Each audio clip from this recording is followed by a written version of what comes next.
வணக்கம். மதுரையிலிருந்து அமுதா நடராஜன். இன்னைக்கு எந்த கதை சொல்ல போறேன்னா, உத்தரகோச மங்கையில இருக்க மரகத நடராஜர் பத்தி தான். ராமேஸ்வரம் மண்டபத்துல மரக்காயன் ஒருத்தர் இருந்தாரு.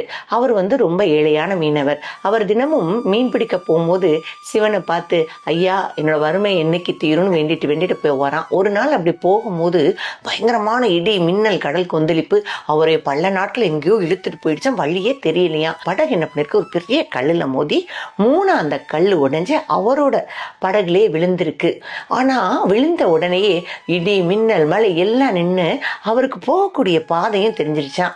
அப்ப அவர் மனசுல, இந்த கல்லு தான் நமக்கு ரொம்ப நல்லது செஞ்சிருக்கு, இதை இங்க விட்டுட்டு போக கூடாது, ஊருக்கு கொண்டு போகணும்னு சொல்லி அவர் ஊருக்கு பத்திரமா கொண்டுட்டு வந்துடுறாராம்.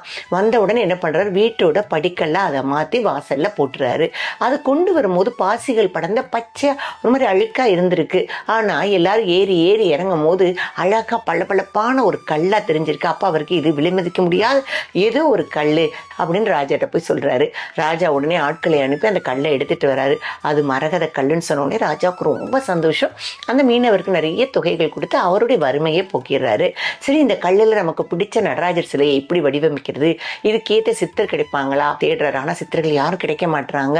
அப்ப இலங்கை அரசர் அவருக்கு நண்பர், அவருக்கு தூது விடுறாரு. அப்ப அவர்ல சிறந்த ஒரு சிற்பி இருக்காரு, ரத்ன சபாபதி. அவரை அனுப்புறாரு இலங்கை மன்னன். அவர் பார்த்துட்டு, அம்மாடி இது மரகத கல்லு, மரகதம் எப்படின்னா மத்தளம் முழங்க மரகதம் உடையுமா, சிற்பம் செஞ்சு அது உடைஞ்சிச்சுன்னா என்ன செய்யறது பயந்துட்டு ஓடி போயிடுறாரு. சிவன் கிட்ட போய் மன்னன் அழுகிறாரு.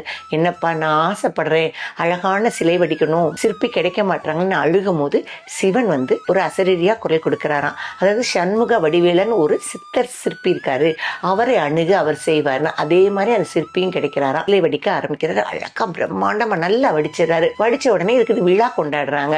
விழா பயங்கர சிறப்பா கொண்டாடுறாங்க. மக்கள் கூட்டம் பெருகி இருக்குது.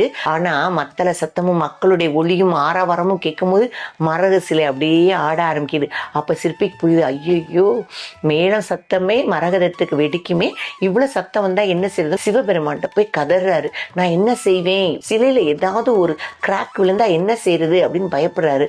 அப்ப சிவன் அசரீரியா சொல்றாரு, மார்கழி திருவாதிரை அன்னைக்கு மட்டும் என்னுடைய சிலையை அப்படியே விட்டுடு, மற்ற நாட்கள்ல சந்தனம் கெட்டியா பூசி போட்டுட்டாங்கன்னா மரகதம் பாதுகாக்கப்படும்னு. அன்றிலிருந்து வருடம் முழுவதும் மரகத நடராஜ சிலைக்கு சந்தன காப்பு போடுவாங்க. அந்த வருடத்துல ஒரு நாள் மார்கழி திருவாதிரை அன்னைக்கு அந்த சந்தன காப்பெல்லாம் எடுத்துட்டு 24 விதமான அபிஷேகம் பண்ணி ஆராதனை பண்ணி அதுக்கப்புறம் திருப்பி சந்தன காப்பு போடுவாங்க. இந்த சிலையை திருட யார் முயற்சி செய்தாலும் அவர்களுக்கு பித்து பிடிக்கும். இதுதான் நம்ம உத்தரகோச மங்கை நடராஜ சிலையின் சிறப்பு. நன்றி, வணக்கம்.